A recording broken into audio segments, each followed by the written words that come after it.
Welcome to GK classes. दोस्तों, आज हम इस वीडियो में बीएसटीसी 2023 के एग्ज़ाम में आने वाले राजस्थान जीके के प्रश्नों की चर्चा करेंगे।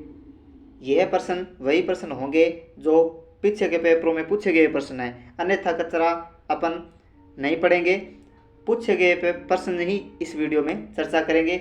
और अगर आप हमारे चैनल पर पहली बार आए हो तो चैनल को सब्सक्राइब जरूर करें और वीडियो को लाइक और वीडियो को शेयर करें। तो हम बीएसटीसी के एग्ज़ाम आने तक राजस्थान जीके के वीडियो आपको उपलब्ध करवाएंगे। और आप हमारे चैनल पर पहली बार आए तो चैनल को सब्सक्राइब जरूर कर लें, जिससे आने वाले हर वीडियो की नोटिफिकेशन आपको मिल जाए। तो शुरू करते हैं प्रश्न नंबर 1 से।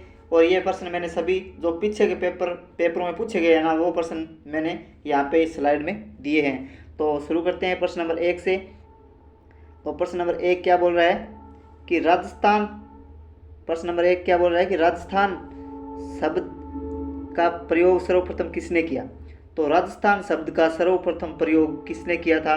तो कर्नल जेम्स टोड ने किया था। उनकी पुस्तक आई थी एक 1829 में आई थी उनकी एक पुस्तक, कौन सी? Central and western Rajput state of India, जिसको अपन दूसरा नाम उसका है कि the annals and antiquities of India. पुस्तक में इन्होंने राजस्थान शब्द की सर्वप्रथम चर्चा की थी। तो कब की थी? 1829 में इन्होंने चर्चा की थी राजस्थान शब्द की। तो ये प्रश्न आपको याद करना है और पीछे पेपर में पूछा गया प्रश्न है ये, तो बहुत ही इम्पोर्टेंट हो जाता है। अगला प्रश्न देखो, राजस्थान स्थापना दिवस मनाया जाता है। तो राजस्थान स्थापना दिवस कब मनाया जाता है? क्या 23 मार्च को मनाया जाता है, क्या 3 मार्च को मनाया जाता है, या फिर 31 मार्च को मनाया जाता है, या फिर 30 मार्च को मनाया जाता है? तो इसका सही आंसर होगा 30 मार्च को राजस्थान का स्थापना दिवस मनाया जाता है। और ये प्रतिवर्ष मनाया जाता है, प्रतिवर्ष 30 मार्च को ही मनाया जाता है। तो ये 30 मार्च को हुआ क्या था? तो 30 मार्च 1949 को राजस्थान के जो मुख्य क्षेत्र है उनका गठन हुआ था। राजस्थान के जो मुख्य क्षेत्र है उनका गठन हुआ था 30 मार्च 1949 को, जिसको अपन कहते हैं वृहत राजस्थान संघ का निर्माण हुआ था। कब? 30 मार्च को। उस समय से 30 मार्च को राजस्थान का स्थापना दिवस मनाया जाता है। तो ये आपको ध्यान में रखना है। 23 मार्च को क्या मनाया जाता है? तो 23 मार्च को मनाया जाता है शहीद दिवस। कौन सा दिवस? शहीद दिवस मनाया जाता है। और बात करें 3 मार्च की, तो 3 मार्च को क्या मनाया जाता है? विश्व वन्य जीव संरक्षण दिवस यहाँ पे मनाया जाता है। अगला प्रश्न देखो, राजस्थानी भाषा दिवस कब मनाया जाता है? तो राजस्थानी भाषा दिवस कब मनाया जाता है? राजस्थानी भाषा दिवस मनाया जाता है 21 फरवरी को। कब मनाया जाता है? 21 फरवरी को राजस्थानी भाषा दिवस मनाया जाता है। सिर्फ और सिर्फ राजस्थानी भाषा के लिए समर्पित दिवस कौन सा है? तो 21 फरवरी को। कौन सा दिवस है? 21 फरवरी को राजस्थानी भाषा दिवस मनाया जाता है। ये आप कहीं नोट करके रख लें। और 30 मार्च को राजस्थान का स्थापना दिवस आ गया 30 मार्च को, ठीक है। और 21 फरवरी को राजस्थानी भाषा दिवस मनाया जाता है। अगला प्रश्न देखो दोस्तों, अंग्रेजों के अधीन राजस्थान का पुराना नाम क्या था? तो ये था वही राजपूताना। क्या नाम था? राजपूताना। जब राजस्थान यानी भारत पे अंग्रेजों का शासन हुआ करता था, उस समय राजस्थान को राजपूताना कहकर संबोधित किया जाता था। तो क्या नाम था अंग्रेजों के समय राजस्थान का? राजपूताना। अगला प्रश्न देखो, राजस्थान नामकरण किसने अपनी प्रसिद्ध कृति में किया? अगर आपको पूछे कि राजस्थान नाम सर्वप्रथम किसने अपनी प्रसिद्ध कृति में किया, तो ये राजस्थान शब्द आते ही आपको सीधे जाना है कर्नल जेम्स टोड। किसने? कर्नल जेम्स टोड, जो 1829 में एक पुस्तक प्रकाशित करवाते हैं जिसका नाम है the annals annals and antiquities of India. इस पुस्तक में राजस्थान है ना, उसको राजस्थान नाम दिया गया था 1829 में। उससे पहले नाम क्या था? उससे पहले राजपूतानाई यहाँ को, इस क्षेत्र को कहते थे। ठीक है, अगला प्रश्न देखो, निम्नलिखित में से किसको राजस्थान का मैनचेस्टर कहा जाता है? निम्नलिखित में से किसको राजस्थान का मैनचेस्टर कहा जाता है? तो बताओ किसको राजस्थान का मैनचेस्टर कहा जाता है? तो ये भीलवाड़ा को कहा जाता है। ये ध्यान में रखना, भीलवाड़ा को राजस्थान का मैनचेस्टर, और यहाँ पे इसको वस्त्र नगरी, भीलवाड़ा को वस्त्र नगरी और राजस्थान का मैनचेस्टर और अब्रक नगरी भी कहते हैं, अब्रक नगरी भी कहते हैं। तो कौन कौन से नाम आगे? एक तो इसको भीलवाड़ा कहते हैं वस्त्र नगरी, ठीक है, और एक कहते हैं इसको राजस्थान का मैनचेस्टर, और एक इसका नाम है राजस्थान की अब्रक नगरी। तो भीलवाड़ा के ये सभी नाम है। बात करें जयपुर को क्या कहते हैं? तो जयपुर को रंगश्री द्वीप कहते हैं। रंगश्री द्वीप जयपुर को कहते हैं, और पिंक सिटी भी जयपुर को कहते हैं। अगला प्रश्न देखो, सूर्य नगरी किसका नाम है? सूर्य नगरी किसका नाम है? तो सूर्य नगरी किसका उपनाम है बताओ? तो सूर्य नगरी कहते हैं सन सिटी जोधपुर को। किसको? जोधपुर को। और इसका एक अदर नाम और है जिसको कहते हैं अपन ब्लू सिटी। ब्लू सिटी भी जोधपुर को कहते हैं। एक बार बीएसटीसी में पूछा भी गया था प्रश्न कि नीला शहर किसे कहते हैं? तो नीला शहर जो है ये जोधपुर को कहा जाता है। सन सिटी, ब्लू सिटी, और इसको ये सन सिटी और ब्लू सिटी जोधपुर को कहते हैं। ठीक है, तो जोधपुर का जो है स्थापना कब हुई थी? तो जोधपुर की स्थापना हुई थी, जोधपुर की स्थापना होती है कब? 1459 को। किसने करवाई थी स्थापना? तो राव जोधा ने करवाई थी। किसने?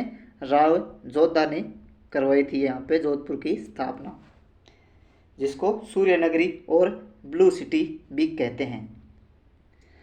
अगला प्रश्न देखो दोस्तों, तो कौन सा सही सुमेलित नहीं है? अपने को बताना है कि कौन सा सही सुमेलित नहीं है।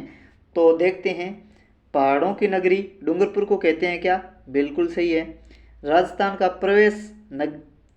का प्रवेश द्वार या राजस्थान का प्रवेश नगरी भरतपुर को कहते हैं क्या? तो ये भी सही है।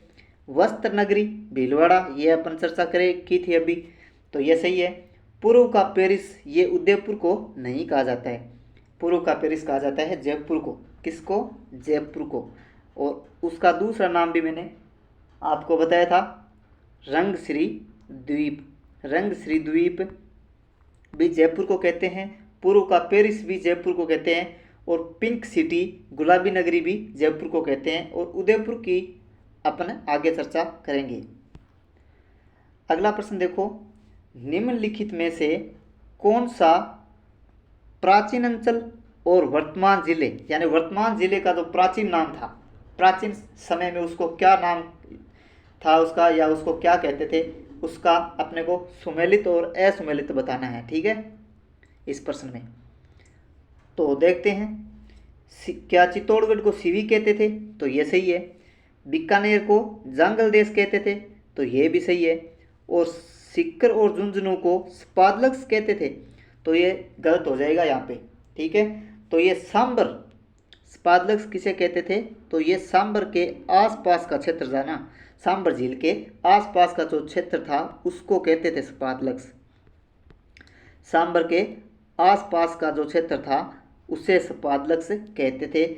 जहाँ पर 551 ईस्वी ने, जो 551 ईस्वी में यहाँ पे वासुदेव चौहान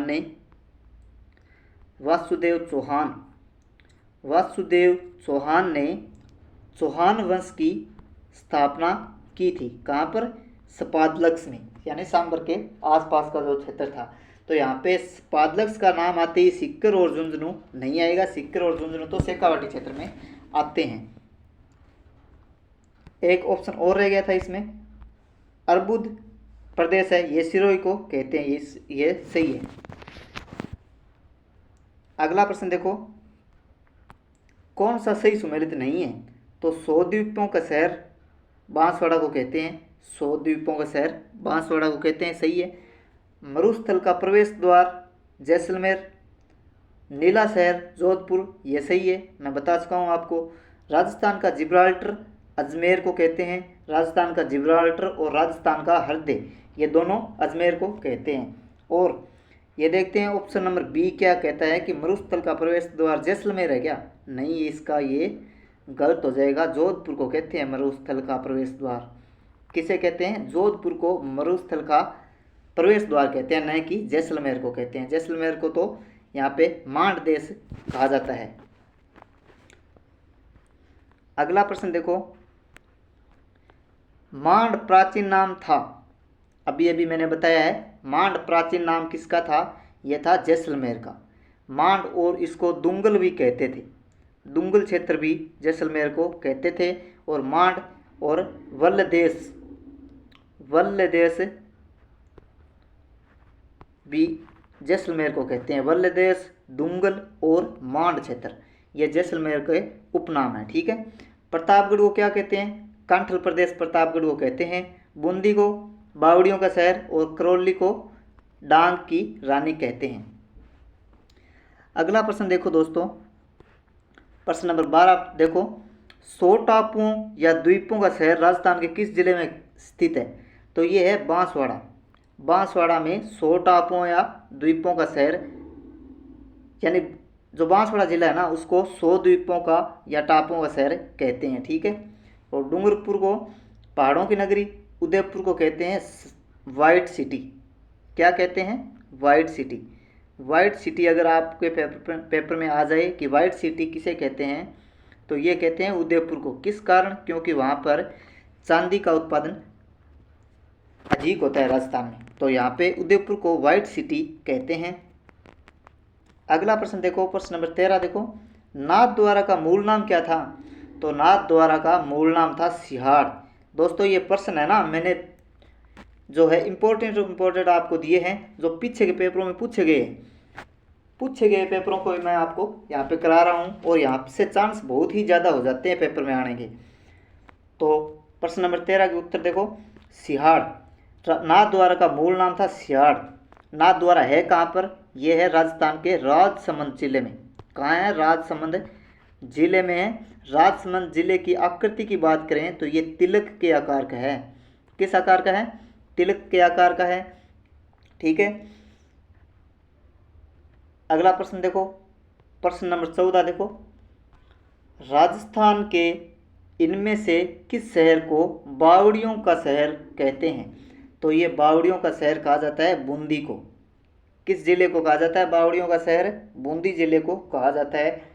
यहाँ पे बहुत ही ज़्यादा बावड़ियाँ हैं बूंदी जिले में, ठीक है। तो छोटी काशी भी इसको कहते हैं, छोटी काशी भी बूंदी को कहते हैं, और बावड़ियों का शहर भी बूंदी को कहते हैं। बात करें जालोर की, तो जालोर को क्या कहते हैं? जालोर को कहते हैं स्वर्णगिरी। क्या कहते हैं? स्वर्णगिरी जालोर को कहा जाता है। अगला प्रश्न देखो दोस्तों, प्रश्न नंबर 15 देखो,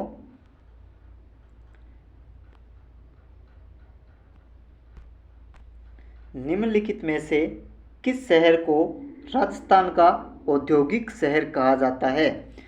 निम्नलिखित में से किस शहर को राजस्थान का औद्योगिक शहर कहते हैं? तो औद्योगिक शहर कहते हैं कोटा को। किसको? कोटा को राजस्थान का औद्योगिक शहर कहते हैं। राजस्थान की बात करें, राजस्थान की शिक्षा नगरी किसे कहते हैं? तो ये भी कोटा को कहते हैं, क्योंकि कोटा ज़िले की बहुत ही शिक्षण संस्थाएं जो है ना, बहुत ही फेमस है। तो कोटा को राजस्थान का नालंदा भी कहते हैं। राजस्थान का नालंदा राजस्थान का नालंदा कहते हैं कोटा को। राजस्थान की शिक्षा नगरी किसे कहते हैं? राजस्थान की शिक्षा नगरी कहते हैं कोटा को। राजस्थान का औद्योगिक शहर यानी राजस्थान का औद्योगिक नगर कहलाता है कोटा। तो कोटा की ये 3 या 4 बातें आपको याद रखनी है। और इसका एक उपनाम और है राजस्थान का कानपुर। राजस्थान का कानपुर भी कोटा जिले को कहते हैं, ठीक है, तो ये आपको ध्यान में रखना है। बात करें ऑप्शन में से और, जोधपुर को नीला शहर और सन सिटी कहते हैं, कोटा को औद्योगिक नगर या राजस्थान का कानपुर कहते हैं, भीलवाड़ा को क्या कहते हैं, तो भीलवाड़ा को कहते हैं अब्रक नगरी। अब्रक नगरी भी भीलवाड़ा को कहते हैं। वस्त्र नगरी भी भीलवाड़ा को कहते हैं। और जो है ये राजस्थान का मैनचेस्टर भी भीलवाड़ा को ही कहा जाता है, ठीक है। और चित्तौड़ जिले की बात करें तो चित्तौड़ को कहते हैं राजस्थान का गौरव। क्या कहते हैं, राजस्थान का गौरव कहा जाता है चित्तौड़ जिले को। तो दोस्तों वीडियो को लाइक ज़रूर करें। एक वीडियो तैयार करने में बहुत ही मेहनत लगती है, 3 से 4 घंटे आराम से लग जाते हैं। उसकी पहले PDF बनानी पड़ती है और फिर जो है ये अपने रिकॉर्डिंग करनी पड़ती है। तो आप वीडियो को लाइक और हमारे चैनल को सब्सक्राइब जरूर करें। तो बात करें प्रश्न नंबर 16 की, निम्न में से किस स्थान को राजस्थान का वर्कोयास्क कहते हैं। निम्न में से किस स्थान को राजस्थान का वर्कोयास्क कहा जाता है, तो राजस्थान का वर्कोयास्क कहा जाता है माउंट आबू को। किसे कहा जाता है, माउंट आबू सिरोही को। राजस्थान में सबसे ठंडी जगह होने के कारण इसको राजस्थान का वर्कोयास्क कहा जाता है। बात करें तो यहाँ पे माउंट आबू सिरोही, तो सिरोही जिले में जो माउंट आबू है वहाँ पर यह राजस्थान की सबसे ऊंची चोटी कौन सी, गुरु शिखर। कौन सी चोटी, गुरु शिखर जो है माउंट आबू सिरोही में स्थित है। और माउंट आबू को कहते हैं राजस्थान का वर्कोयास्क कहा जाता है, ठीक है। और गुरु शिखर की लंबाई की जो ऊंचाई की बात करें तो ये 1722 मीटर ऊंचा है, ठीक है। और जो है आबू का पठार भी यहाँ पे सिरोही जिले में माउंट आबू में स्थित है, ठीक है। और ये नक्की झील की बात करें, नक्की झील जो राजस्थान की सबसे ऊंची कही जाने वाली झील है, नक्की झील भी सिरोही जिले में है, यानी माउंट आबू में ही स्थित है, ठीक है। अगला प्रश्न देखो, प्रश्न नंबर 17 देखो दोस्तों, बीकानेर का प्राचीन नाम क्या था। तो बीकानेर का प्राचीन नाम था जांगल देश। क्या नाम था, जांगल देश। बीकानेर का प्राचीन नाम था जांगल देश। और ये सीवी जो है, सीवी किसका प्राचीन नाम था, तो सीवी प्राचीन नाम था चित्तौड़गढ़ का। किसका, चित्तौड़गढ़ का प्राचीन नाम था सीवी, ठीक है। और मध्यमिका इसकी बात करें तो ये नगरी एक नामक एक जगह है, उसको मध्यमिका कहते हैं। बात करें अगले प्रश्न की, तो प्रश्न नंबर 18 देखो, राजस्थान का कौन सा जिला डांग की रानी के नाम से प्रसिद्ध है। राजस्थान का कौन सा जिला डांग की रानी के नाम से प्रसिद्ध है, तो ये है करौली। करौली जिला है ना, ये इसको डांग की रानी कहते हैं। तो ये आपको ध्यान में रखना है कि डांग की रानी जिसको कहते हैं करौली, करौली को डांग की रानी कहते हैं। बात करें करौली प्रजामंडल की, करौली प्रजामंडल की बात करें तो यहाँ पे स्थापना होती है 1938 में। कब होती है, 1938 में करौली प्रजामंडल की स्थापना होती है। और धौलपुर को क्या कहते हैं, तो धौलपुर को कहते हैं दोस्तों, धौलपुर को कहते हैं रेड डायमंड। क्या कहते हैं, रेड डायमंड कहते हैं। राजस्थान का रेड डायमंड की बात करें तो ये धौलपुर को कहते हैं, ठीक है। बात करें अलवर की, अलवर को राजस्थान का स्कॉटलैंड कहा जाता है। क्या कहा जाता है, राजस्थान का स्कॉटलैंड कहा जाता है।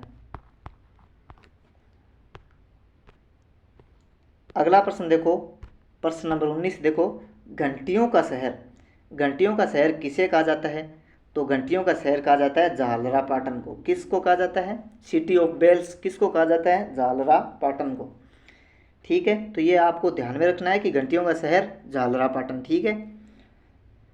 आज का अंतिम प्रश्न, प्रश्न नंबर 20, असुमेलित जोड़े को छांटना है अपने को, देखना है कि असुमेलित कौन सा है। एक तरफ जो है इनके प्राचीन नाम दिए गए हैं और एक तरफ है इनके वर्तमान नाम। तो बात करें, क्या गंगानगर को योध्या क्षेत्र कहा जाता था, तो ये सही है। उदयपुर को सीवी कहा जाता था, इसको देखेंगे। जालोर को स्वर्णगिरी कहा जाता था, ये भी सही है। और ये भरतपुर को विराटनगर कहा जाता था, तो ये सरासरी गलत है। तो ये उदयपुर, सीवी उदयपुर इसका सही है। और भरतपुर को विराटनगर नहीं कहा जाता था दोस्तों। विराटनगर में जो है बेराट, जो वर्तमान जयपुर का क्षेत्र है ना, वर्तमान जयपुर का क्षेत्र जो है उसको विराटनगर प्राचीन समय में कहा जाता था। जहाँ पर बेराट सभ्यता है ना, वहाँ पे विराटनगर था। भरतपुर को यहाँ पे विराटनगर नहीं कहा जाएगा, तो ये इसका गलत हो जाएगा। ठीक है, तो आज के लिए इतना ही दोस्तों। अगर वीडियो पसंद आया है तो वीडियो को लाइक और हमारे चैनल को सब्सक्राइब ज़रूर करें। जय हिंद, जय राजस्थान।